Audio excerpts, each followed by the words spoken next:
And so I hope the minority leader withdraws his statement.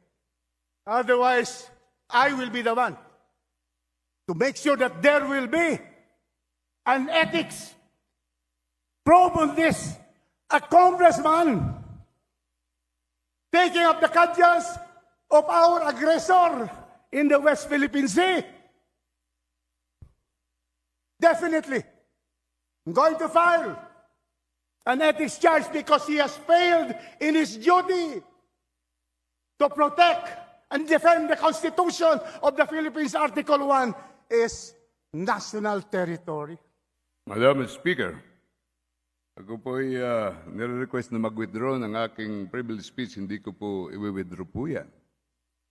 Ito po ay aking personal na paniniwala sa mga nangyayari dahil tingnan mo yung umaabot na tayo sa napakataas na nasa Senado, marami ng issues.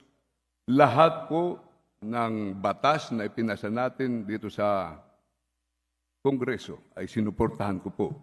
Ito lang, nakita na natin na sinabi mismo ng Presidente na yung pag-declare ng persona non grata umabot na sa pag-declare ng persona non grata ng ambassador ng China.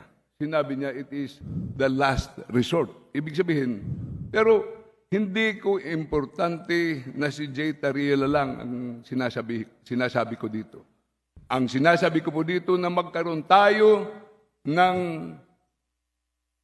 isang direksyon na pinamumunuan ng Department of Foreign Affairs para maging tama yung approach natin, hindi tayo misunderstood.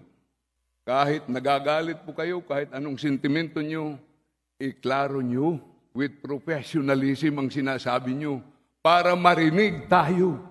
Dahil pag sumisigaw tayo palagi, hindi po tayo maririnig. Madam Speaker, palagay ko, ang boses ko ay mas malaki sa boses ng gentleman from Cagayan de Oro. Session suspended. Pero nagsasalita ko ng mahinahon po dito.